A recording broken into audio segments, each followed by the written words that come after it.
Kemudian ada istilah-istilah cebong, kampret, kadrun. Ini berarti bukan alamiah ini ya, memang ada kesengajaan ini. Diciptakan. Diciptakan ya. Sepakat kita ini diciptakan ya. Itu diciptakan dalam rangka untuk menaikkan mobilisasi vertikal, kemudian untuk head speed ya dalam kerangka untuk peningkatan elektoral. Itu PAN menjadi pelopor poros tengah, yang satu pro ini cap darah, yang satu anti tokoh ini gitu kan. Itu tinggi juga. PAN memainkan politik garis tengah waktu itu, poros tengah waktu itu ya kan. Nah, bagaimana Anda sebagai wakil ketua umum PAN kembali PAN menjadi pelebur dua yang berseberangan ini?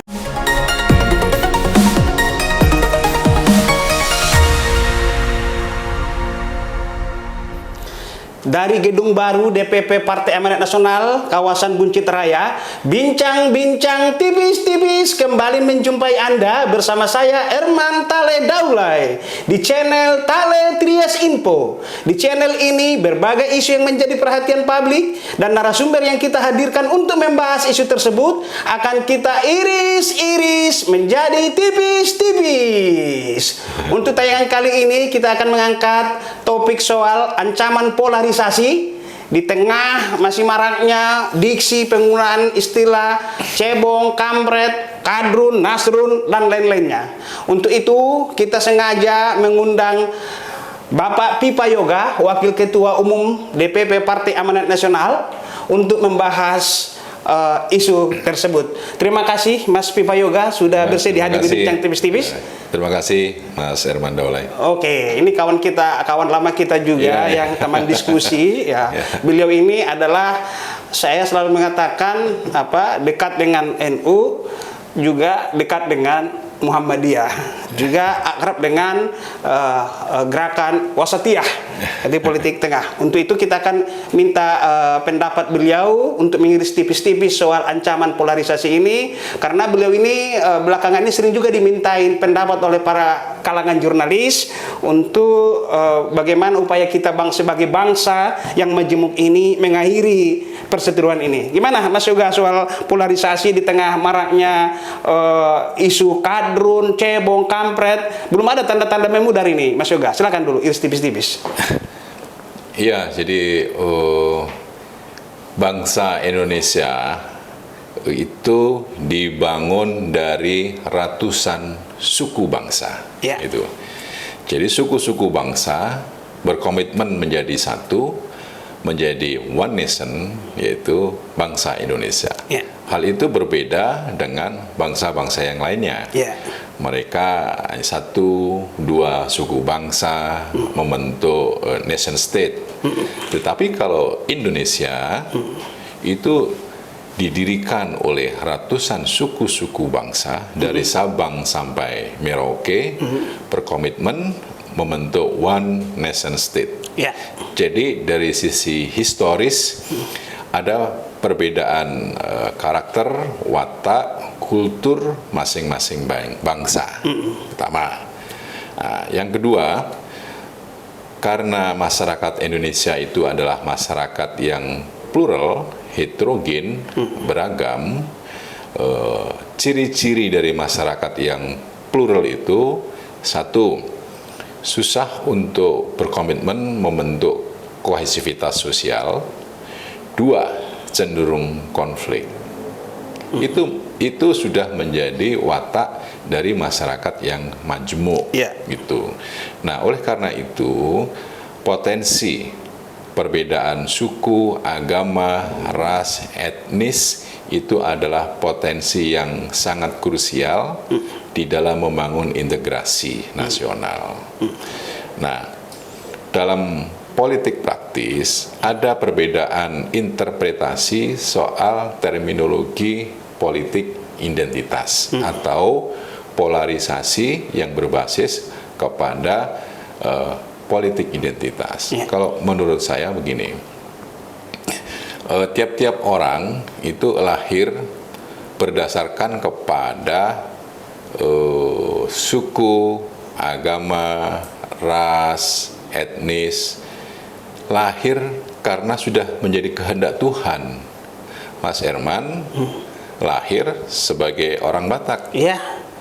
Mas Herman tidak punya kuasa untuk bercita-cita menjadi orang Belanda.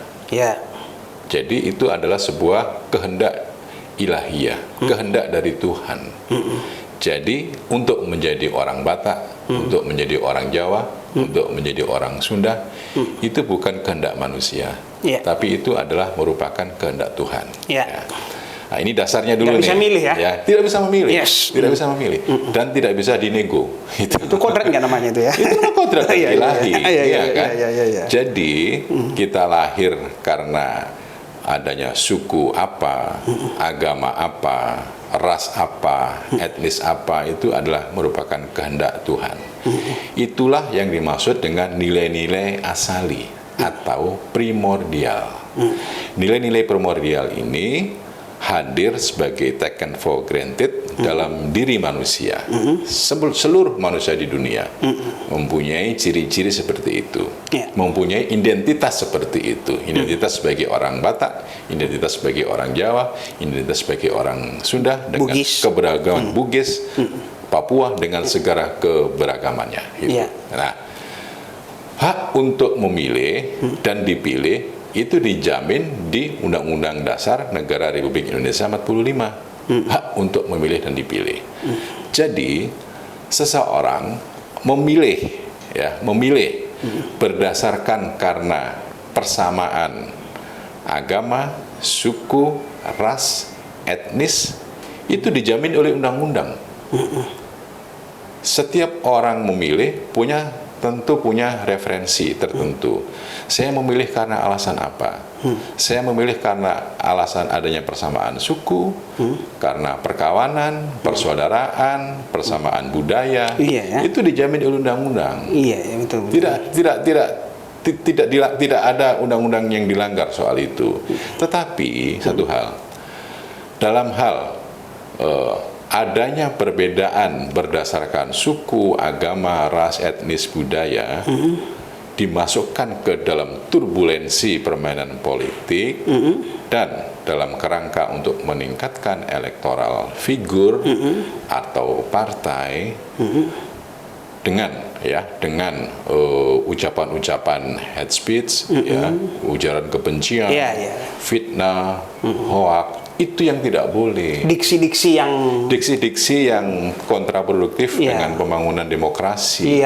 Diksi-diksi yang melukai hati nurani, diksi-diksi yang melanggar etika dan hak asasi manusia. Berarti normal aja sejatinya kalau orang Batak pilih orang Batak, orang Jawa pilih orang Jawa, sebenarnya biasa-biasa aja. Tidak ada masalah, karena itu hak memilih dan dipilih itu dijamin oleh konstitusi, tetapi jangan jadikan perbedaan suku, agama, ras antar golongan untuk konflik, untuk peningkatan electoral figure atau partai. Jadi saya tipis-tipis dulu nih, karena tadi ada yang saya garis bawahi, yang tidak boleh itu adalah upaya menggunakan politik identitas untuk menaikkan elektabilitas. Berarti secara bodoh saya berpikir berarti ada politisi tokoh yang memainkan isu itu dong kalau begitu. Wacana di publik kan seperti itu.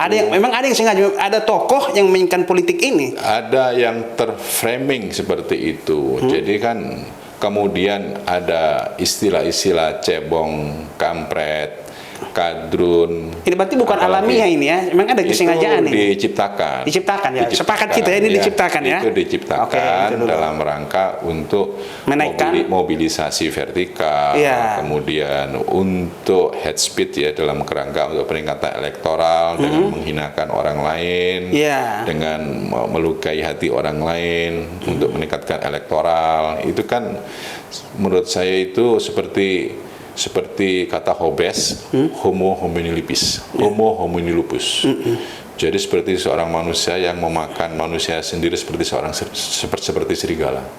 Mas Yogi ini kan penikmat sejarah juga lah ya, karena saya sering juga diskusi ya. Dalam perjalanan bangsa ini kan juga sebenarnya perbedaan yang tajam mulai dari Piagam Jakarta, ya kan? Mulai dari 98 juga, di mana waktu itu PAN menjadi pelopor poros tengah, yang satu pro ini cap darah, yang satu anti tokoh ini gitu kan. Itu tinggi juga. PAN memainkan politik garis tengah waktu itu, poros tengah waktu itu ya kan. Nah, bagaimana Anda sebagai wakil ketua umum PAN kembali PAN menjadi pelebur dua yang berseberangan ini? Ya. Tips. Jadi perspektif politik dalam ideologi itu ya juga harus dipelajari. Jadi kata Daniel Bell dikatakan bahwa the end of ideology. Ideologi itu nggak penting, ideologi telah mati gitu. Jadi dunia tanpa batas, kata Kenichi Ohmae. Jadi tidak perlu lagi belajar soal ideologi. Kalau menurut saya sebuah partai politik itu pasti didirikan oleh sebuah ideologi politik. Karena apa? Ideologi politik itu adalah merupakan nilai-nilai dasar, pedoman dasar, Weltanschauung, worldview, pandangan hidup suatu partai. Jadi sebuah partai politik harus didirikan oleh sebuah ideologi yang menjadi prinsip dasar nilai-nilai. Kalau ada partai politik yang tidak didirikan oleh ideologi, maka yakinlah umurnya akan seumur jagung. Ya, akan cepat habis, akan cepat punah. Pertama. Jadi dalam perspektif ideologis, soal political game Indonesia itu sangat menarik. Perdebatan soal ideologi Islam, ideologi nasional, ideologi sosialis, sampai sekarang pun secara empiris juga masih terlihat ya pengelompokan itu. Nah, yang ingin saya katakan di sini bahwa kita tidak boleh meninggalkan perdebatan soal itu, karena setiap partai politik, setiap organisasi mempunyai ciri khas tertentu. Di Undang-Undang Nomor 7 Tahun 2017 tentang Pemilu itu juga dibenarkan bahwa setiap partai politik dibenarkan untuk memiliki ciri khas tertentu. Ciri khas itulah yang menjadi dasar dari nilai-nilai ideologi. Gitu ya. Jadi sekarang ini persoalan ideologi dalam percaturan politik nasional kan juga menjadi ramai sekarang, gitu. Kalau menurut saya sih perlu ada pendekatan secara intelektual, pemahaman tentang prinsip-prinsip ideologi. Tidak harus dipertentangkan kalau menurut saya, karena seluruh partai politik di Indonesia tidak ada dalam titik ekstrim, tidak seperti zaman dulu, bahwa yang namanya instabilitas politik itu ditentukan oleh perbedaan ideologi. Iya, tetapi sekarang ini meskipun ada perbedaan ideologi itu tetap stabil. Jadi instabilitas itu ditentukan bukan dari jumlah partai politik, tetapi dari perbedaan ideologi. Dulu ada ideologi Islam, partai Islam, ada partai komunis, itu kan dari titik kiri ke titik kanan ekstrim kan. Sekarang kan sudah tidak ada partai Islam, dalam ADRT-nya tidak ada lagi yang bercita-cita ingin mendirikan negara Islam Indonesia. Kemudian partai nasional, tidak ada yang bercita-cita ingin mendirikan negara sekuler, misalnya begitu. Kan tidak ada gitu. Ini negara Pancasila. Cuman gitu. Saya sebagai bagian dari masyarakat menganggap kita ini sangat bodoh. Kenapa saya bilang sangat bodoh? Di tengah ancaman krisis pangan global, energi, perdamaian, kita masih terlalu asik pada hal-hal yang tidak konstruktif seperti cebong, kampret. Padahal masalah bangsa dunia ini kan bukan itu semata, tapi kan masalah pangan, energi. Kenapa nggak kita terkuras pada hal-hal produktif seperti itu, Itu loh, Mas Yoga. Iya, jadi memang perlu ada pemahaman yang baru, misalnya soal nasionalisme, misalnya. Jadi nasionalisme Indonesia itu berbeda watak, karakter dan budaya dengan nasionalisme Barat. Kalau nasionalisme Indonesia itu lahir dalam rangka melawan penjajahan. Penjajahan itu adalah bentuk kezaliman. Maka kezaliman itu harus diberantas. Jadi nasionalisme Indonesia itu mempunyai spirit religiusitas. Jadi nasionalisme yang religius karena melawan kolonialisme. Kolonialisme itu adalah penjajahan, ya, dan penjajahan itu adalah bentuk kezaliman. Maka sebenarnya spirit dari nasionalisme Indonesia itu adalah spirit religiositas. Iya, Mas Yoga kan pernah duduk di Komisi 4 DPR RI yang membidangi pertanian. Iya. Bangsa kita ini kan hidup mayoritas sektor pertanian. Artinya kita ini bangsa ini akan dijadikan negara konsumen terus oleh bangsa lain dan nggak pernah menjadi produsen karena kita terlalu asik pada berkelahi hal yang seperti ini loh. Maksud saya sebagai masyarakat, kapan kita mengakhiri yang nggak produktif ini loh tugas kita bersama. Apalagi ini menjelang 28 Oktober Hari Sumpah Pemuda. Anda kan juga seorang aktivis kampus, aktivis di HMI kami, dan juga politisi praktis. Nah, bagaimana menggerakkan pemuda ini untuk mengakhiri ini kita kejar dari Mas Yoga gitu loh. Ya, perdebatan soal pertarungan ideologi tidak akan bisa diselesaikan. Oke lah ideologi Tidak apa-apa, bisa. tapi diksi kampret, kadrun ini loh. Tapi diksi-diksi yang kontraproduktif itu tidak usah diproduksi lah, ya kan, harus diakhiri. Tapi Anda sepakat ada tokoh apapun figur yang memainkan ini memang ya? Ya, itu bagian dari strategi dan masing-masing pihak melakukan framing-framing sehingga memperluas medan pertempuran gitu, dan itu sangat tidak produktif buat membangun demokrasi, tidak produktif buat membangun peradaban Indonesia. Kita tantangannya itu kan soal krisis energi, pangan, dan air. Ada 3 hal ini. Iya, lingkungan. Gitu, ya, termasuk lingkungan. Ngapain kita membuang tenaga yang gini-ginian? Dengan kondisi saat ini, tantangannya adalah bagaimana kita melakukan pengembangan pangan agar bisa mandiri, air bisa mensejahterakan pada rakyat, lingkungan ini bisa menjadi lestari dan bisa memproduksi nilai-nilai ekonomi buat masyarakat di sekitarnya. Jadi tantangannya kan sangat banyak sekali Indonesia. Tetapi satu hal menurut saya, visi untuk membangun Indonesia itu ditentukan dari akumulasi seluruh kepentingan masyarakat Indonesia menjadi satu, dan pola untuk mengembangkan sistem demokrasi yang sehat, kuat, dan terlembaga itu menjadi penting untuk pelembagaan tata aturan ketatanegaraan yang efektif dan efisien. Dari pengalaman empiris Mas Yoga, ini ke depan nih saya beri simulasi dulu ya. Kalau yang bertarung katakanlah Ganjar Pranowo versus Anies Baswedan, dari pengalaman politik praktis Anda aktivis, ini kira-kira polarisasi ini memudar apa semakin memanas ke depan ini? Saya ambil simulasi pertarungan Ganjar Pranowo PS Anies Baswedan. Ini simulasi aja. Ya, kalau simulasi itu nanti bisa dibuktikan di lapangan. Ya, dari pengamatan. Apakah memang 2 calon apa 3 calon, gitu kan? Kan kita belum bisa menentukan, karena yang baru menentukan calon presiden hanya 1 partai aja. Partai yang lain kan belum. Jadi kalau simulasi seperti itu ya tentunya harus betul-betul memberikan sebuah keyakinan bahwa siapapun figur ya yang maju, 1, tidak boleh membawa isu politik identitas. 2, diksi-diksi yang dikampanyekan itu harus diksi-diksi yang merusak menyehatkan, persatuan, harus yang mencerdaskan, memperkuat persatuan. Ini kan soal pemilu aja. Pemilu itu kan adalah merupakan pengejawantahan kedaulatan rakyat. Dalam rangka apa tujuannya? Untuk mensejahterakan, memakmurkan, meningkatkan peradaban Indonesia, membangun manusia yang bermartabat. Toh nanti setelah pemilu, saya yakin kok bahwa Indonesia ini sangat luas, yang kalah juga akan diajak masuk di kabinet. Enggak, tapi saya sering kali ini, asumsi saya sering kali gagal ya. Dulu saya pikir dengan masuknya Pak Prabowo ke kabinet, disudahilah polarisasi ini gitu ya kan, asumsi saya awalnya gitu. Tapi begitu masuk juga enggak juga gitu loh, iya kan. Ini pengalaman empiris saya Mas Yoga ya, saya sedikit berbagi pengalaman.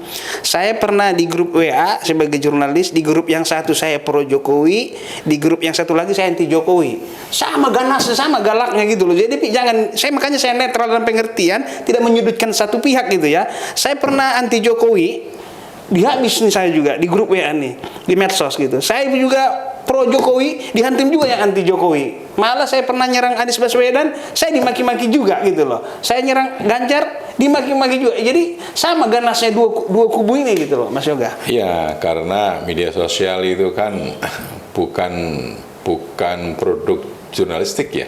Ya, betul. Ya, betul. Bukan kan? Bukan. Karena setiap orang punya ide, punya keyakinan, punya gagasan sendiri, kemudian diupload, ya kan? Apakah itu di IG atau di TikTok atau di Twitter gitu. Jadi memang karena tidak ada kaidah-kaidah jurnalistik yang formal yang diatur di undang-undang, maka itu adalah merupakan aspirasi pribadi. Jadi itulah keberagaman dari masyarakat Indonesia, beraneka warna. Makanya perlu tokoh pemimpin nasional yang kuat. Oke, kembali ke soal tokoh. Saya pernah baca tulisan itu apa? Almarhum Nur Majid, tapi siapa yang ngomong? Kalau salah dikoreksi.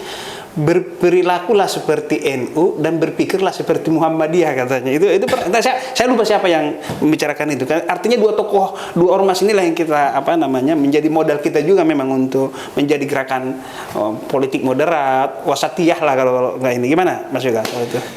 Iya, kalau kemudian berpikir seperti NU, berperilaku seperti NU, berperilaku seperti Muhammadiyah yang modern, maju gitu ya. Kondisi sekarang sih tidak ada lagi pembatas antara NU dan Muhammadiyah. Kalau sekarang itu kan mereka merupakan organisasi kemasyarakatan, dan banyak juga ormas-ormas Islam. Ada Nahdlatul Wathon, Al-Wasliyah, Al-Khairat, Atba'ul Anwar, segala macam itu kan.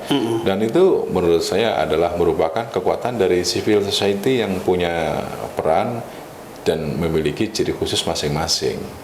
Itu baru ormas keislaman, belum juga nanti ormas dari Nasrani, dari Hindu, dan itu adalah merupakan kekuatan masyarakat yang mencerminkan diri sebagai bagian dari civil society. Dalam proses pembangunan demokrasi di Indonesia, yang diperlukan apa? Satu, kekuatan kelas menengah. Dua, kekuatan civil society. Civil society itu adalah merupakan kelompok masyarakat yang memiliki ciri-ciri. Satu, mampu membatasi intervensi dari negara. Dua, berpikir kritis dan mandiri. Nah, yang ketiga, dia tidak terjebak kepada pada kepentingan politik praktis, tapi orientasinya adalah untuk bangsa dan negara. Itulah kekuatan civil society di Indonesia. Dan sekarang kan sudah tumbuh subur kekuatan-kekuatan itu, tidak bisa dinafikan, dan itu menjadi bagian yang sangat penting pada proses pelembagaan demokrasi di Indonesia. Oke. Demikian bincang-bincang tipis-tipis saya dengan Bapak Pipa Yoga, Wakil Ketua Umum DPP Partai Amanat Nasional dari wilayah Buncit Raya, Jakarta Selatan. Assalamualaikum warahmatullahi wabarakatuh. Assalamualaikum warahmatullahi wabarakatuh.